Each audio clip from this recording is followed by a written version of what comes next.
Saint-Esprit, maintenant et toujours, dans les siècles des siècles.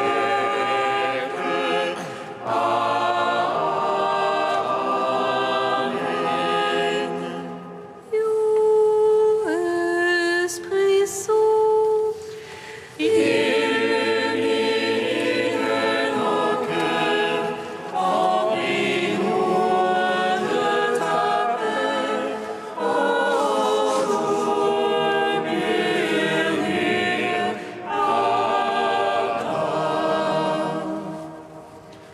tu es notre guide, ô Dieu, toi Paraclet, notre défense. Viens, Esprit Saint, illumine nos cœurs, remplis-nous de ta paix, ô murmure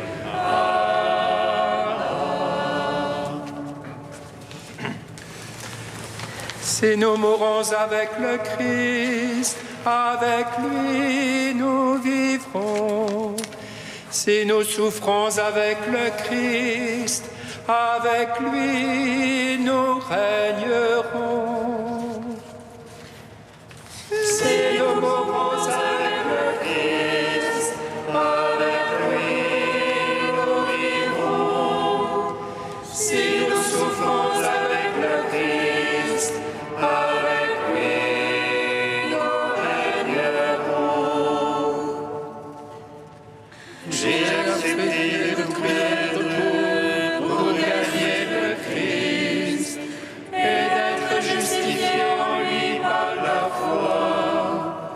Je poursuis la course pour tâcher de le saisir, ayant été moi-même saisi par le Christ. Si nous mourons avec le Christ, avec lui nous vivrons. Si nous souffrons avec le Christ, avec lui nous régnerons. Gloire à toi, notre Père, qui nous établit dans la grâce et la paix. Gloire à toi, Christ Jésus, issu de la chair de la vie.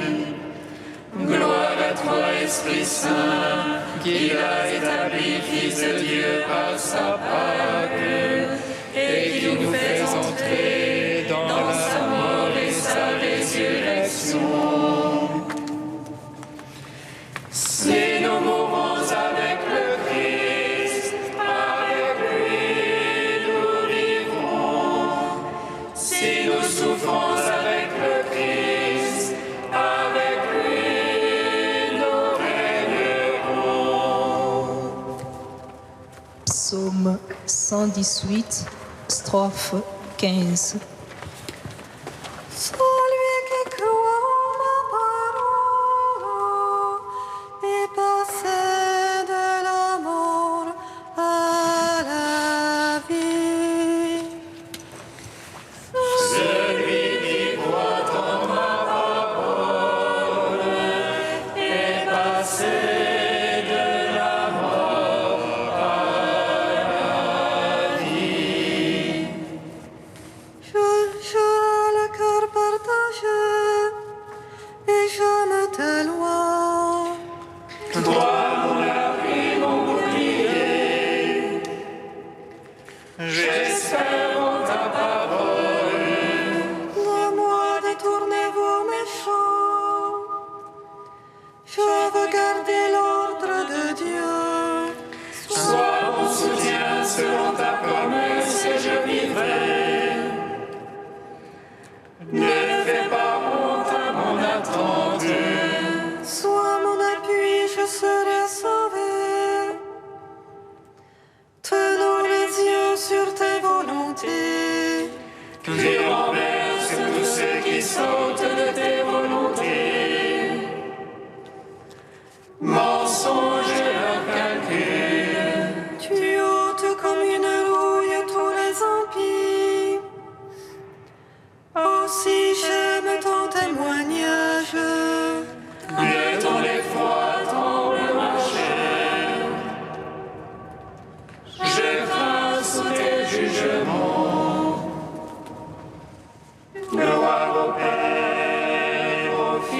Saint-Esprit,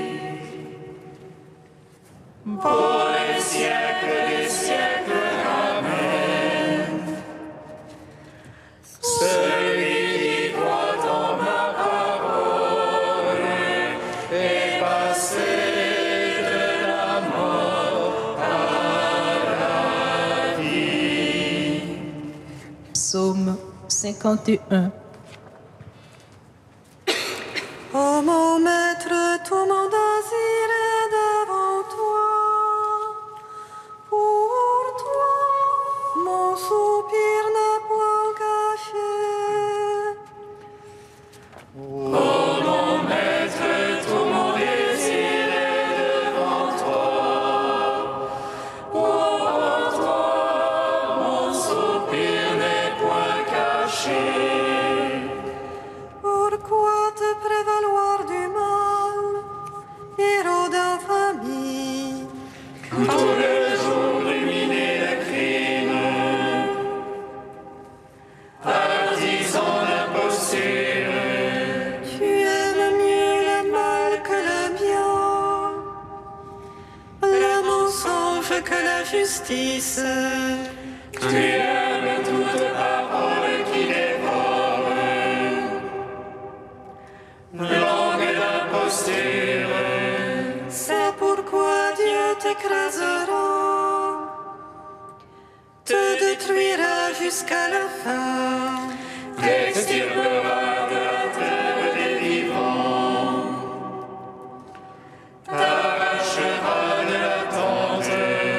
Ils verront les justes, ils craindront, ils se riront de lui. Le voilà l'homme qui n'a pas mis en Dieu sa forteresse. Mais ce qui est au noble de ses biens se faisait fort de son crime. Et moi, comme un olivier verdoyant, dans la maison de Dieu, Je compte sur l'amour du Seigneur, toujours et à jamais.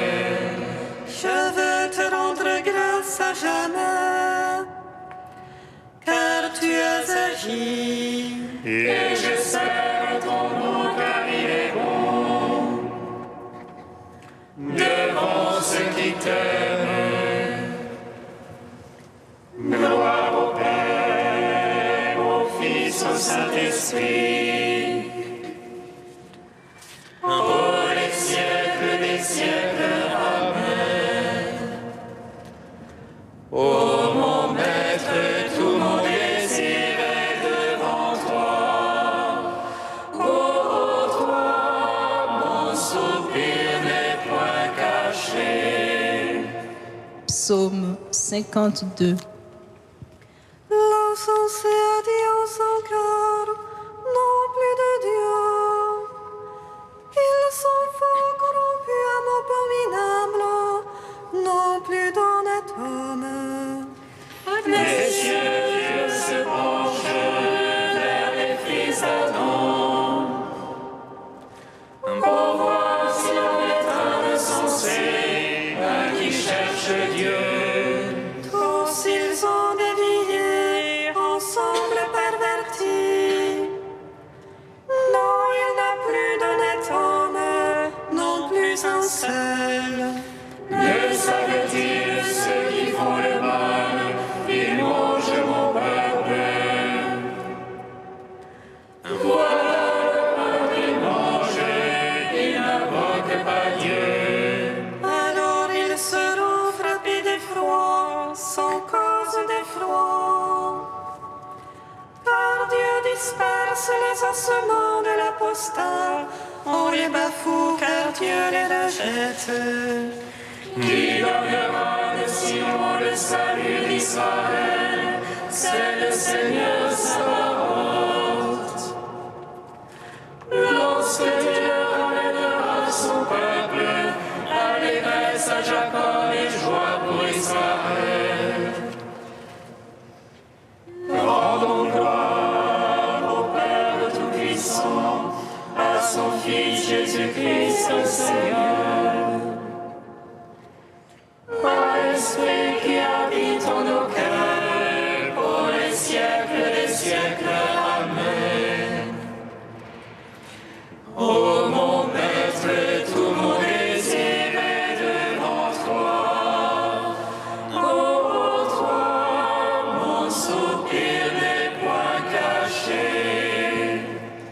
Cantique d'Osée, page 324. Accusez Jérusalem, votre mère, car n'est plus ma femme, et je ne suis plus son mari.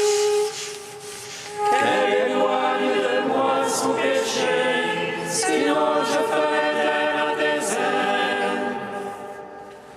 Je la réduirai en terre aride. Avec des épines, je fermerai son chemin, sa route, je l'obstruerai.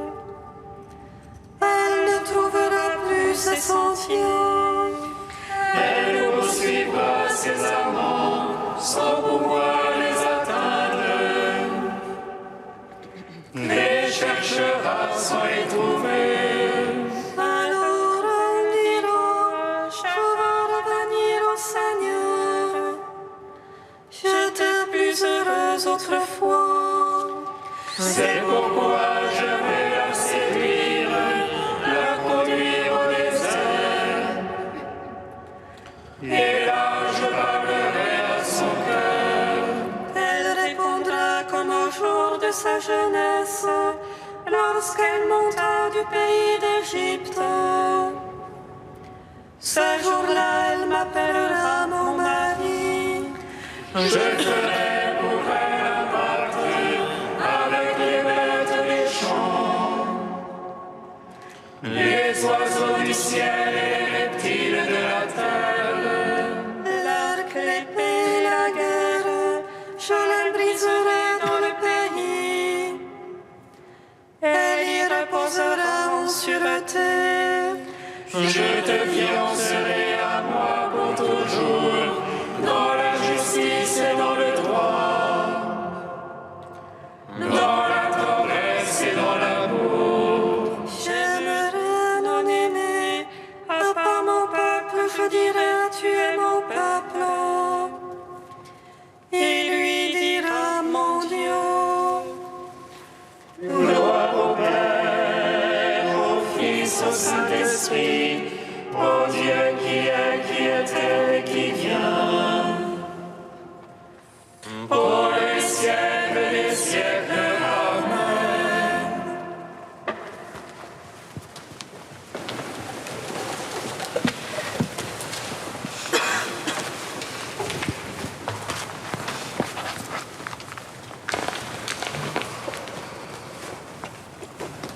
Du Père Mata El Maskin, la communion d'amour.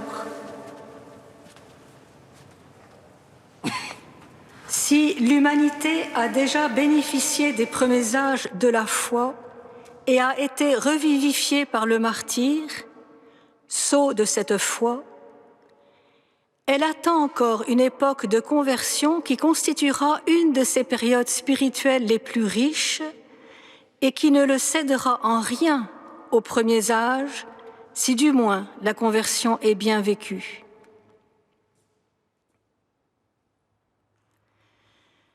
La conversion constitue en fait une seconde victoire de la foi et un nouveau témoignage.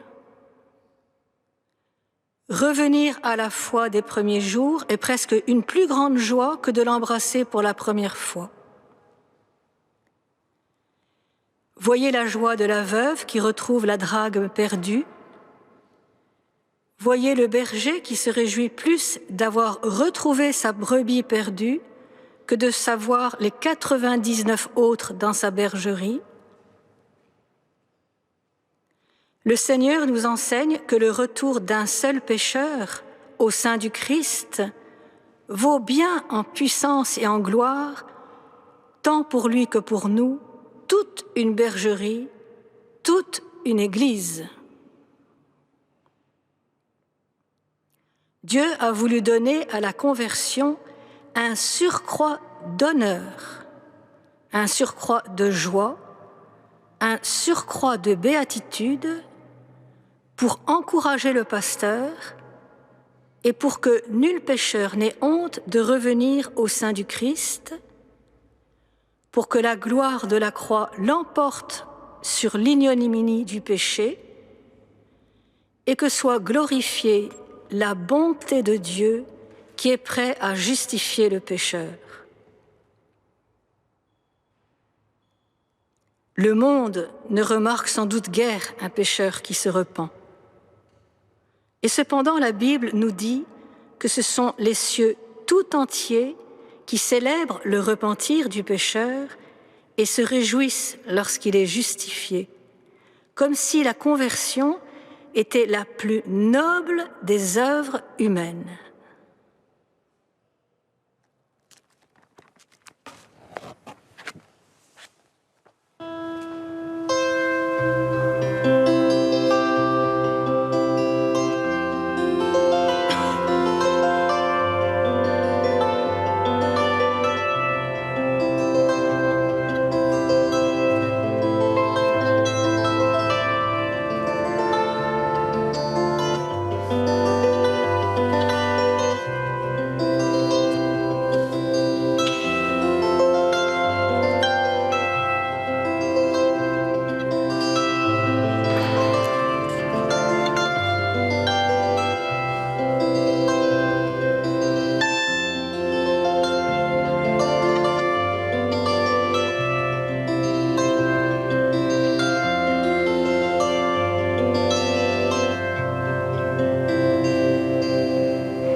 Pardonne-nous, Seigneur, car nous avons péché contre toi.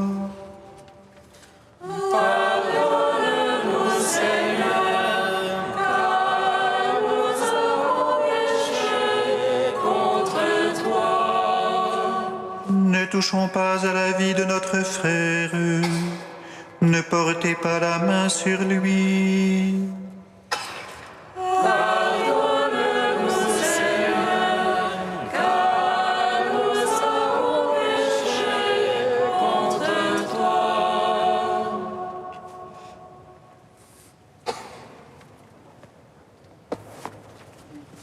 Lecture du livre de la Genèse. Israël, c'est-à-dire Jacob, aimait Joseph plus que tous ses autres enfants, parce qu'il était le fils de sa vieillesse, et il lui fit faire une tunique de grand prix.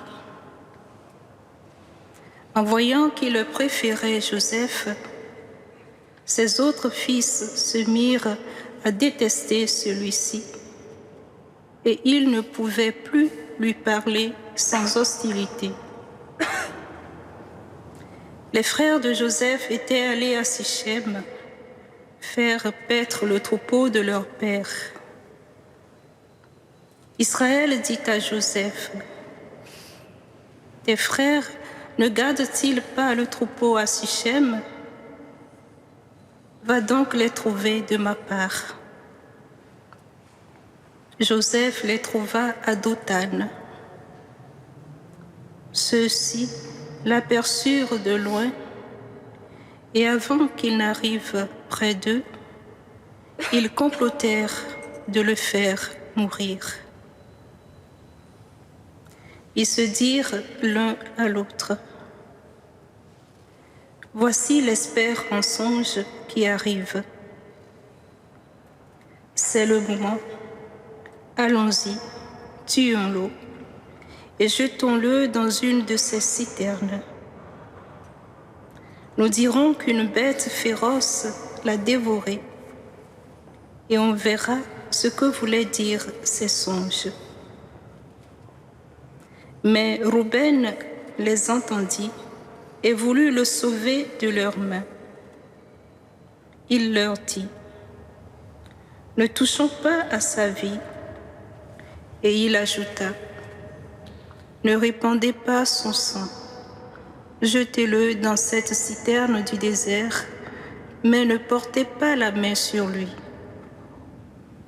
Ils voulaient le sauver de leurs mains et le ramener à son père.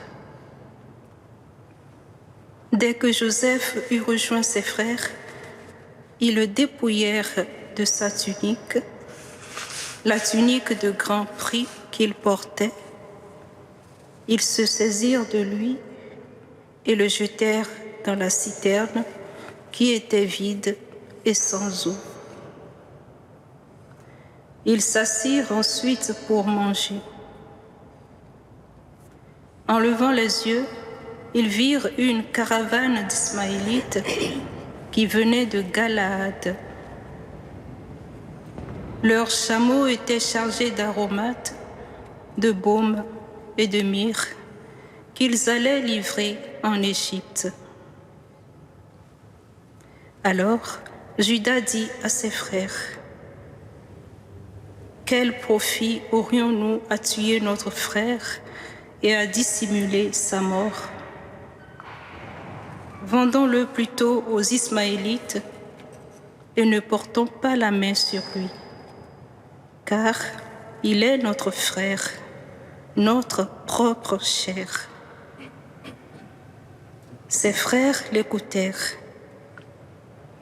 Des marchands madianites qui passaient par là retirèrent Joseph de la citerne. Ils le vendirent pour 20 pièces d'argent aux Ismaélites et ceux-ci l'emmenèrent en Égypte. Gloire à toi, Seigneur, louange à toi. Gloire à toi, Seigneur, louange à toi.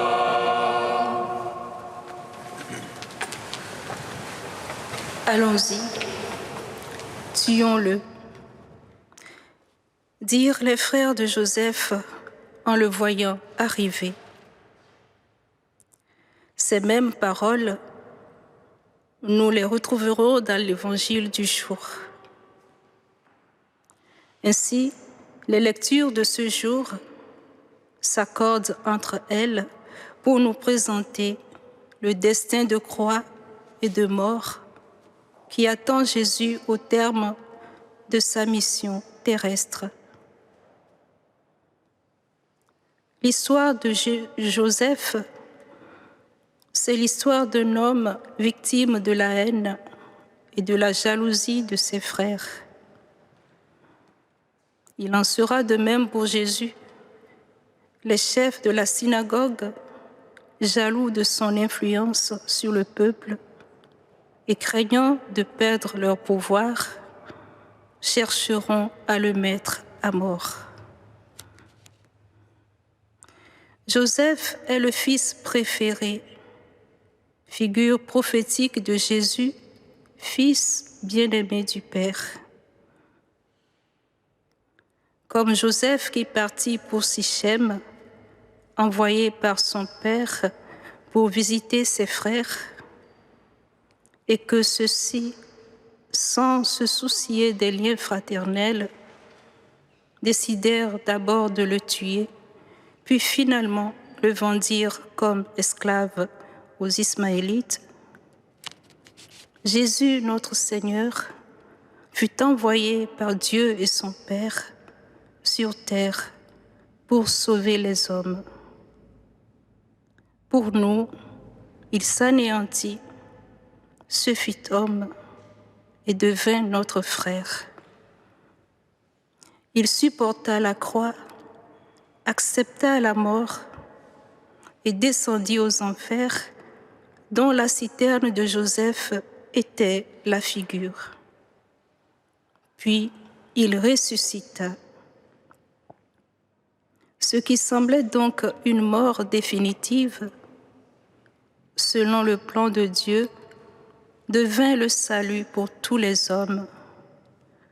Comme l'esclavage de Joseph eût été providentiel pour le salut de ses frères et de tout Israël. Frères et sœurs, durant ce carême, nos regards sont tournés vers le Seigneur qui marche résolument vers sa passion. Plus que Joseph, Jésus est le prototype des justes persécutés, trahis et vendus. La jalousie et la méchanceté de son peuple le conduisent à la mort, mais la pierre qu'ont rejetée les bâtisseurs est devenue la pierre d'angle. Frères et sœurs, notre chemin vers la Pâque suppose l'acceptation de la croix. Nous pouvons être submergés par la méchanceté des hommes ou même par nos propres péchés. Mais Dieu veut, en ce temps de carême, nous libérer de tout cela et nous donner une liberté inespérée. Soyons donc convaincus que, comme il est vrai que Dieu écrit droit sur des lignes courbes, il est vrai aussi que nos croix, nos souffrances, nos douleurs, nos renoncements, comme ceux du Christ, conduisent à la vie.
Nous te prions, Seigneur, ami des hommes.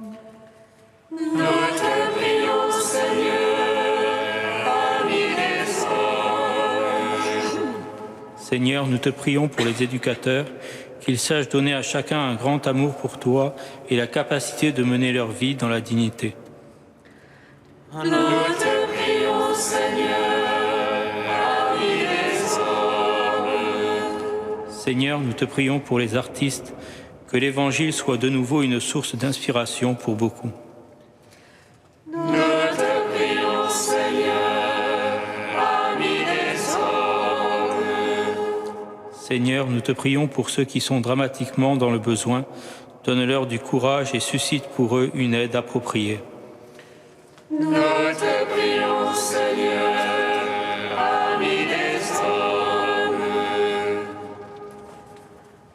Ô Dieu saint, ô Dieu fort, ô Dieu immortel, aie pitié de nous. Dieu saint,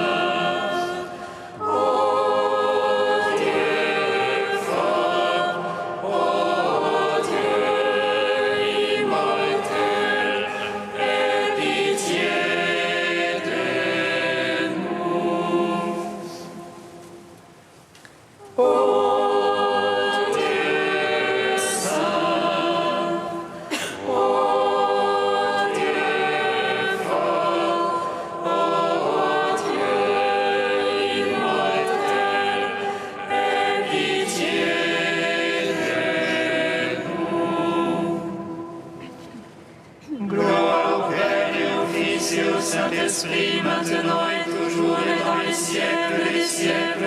Amen. Dieu immortel, aie pitié de nous. Ô Dieu saint, ô Dieu fort, ô Dieu immortel, aie pitié de nous. Comme nous l'avons appris du Sauveur, et selon son commandement, nous osons dire: Notre Père qui es aux cieux, que ton nom soit sanctifié, que ton règne vienne, que ta volonté soit faite sur la terre comme au ciel. Donne-nous aujourd'hui notre pain de ce jour. Pardonnez-nous nos offenses, comme nous pardonnons aussi à ceux qui nous sont offensés. Et ne nous laisse pas entrer en tentation, mais délivre-nous du mal.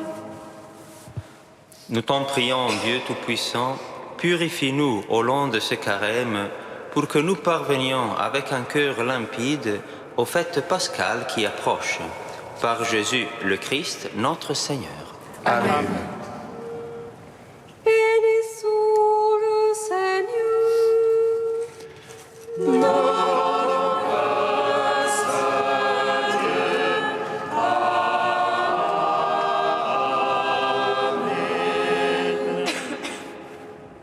L'ange annonça à Marie qu'elle serait la mère du Sauveur. Et elle conçut de l'Esprit Saint. Réjouis-toi, Marie, pleine de grâce, le Seigneur est avec toi.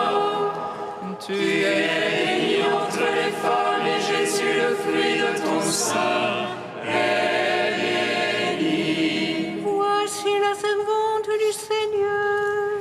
Qu'il me soit fait selon ta parole. Réjouis-toi, Marie, pleine de grâce, le Seigneur est avec toi. Tu Tu es bénie entre les femmes et Jésus, le fruit de ton sein, est béni. Et le Verbe s'est fait chair. Et il a demeuré parmi nous.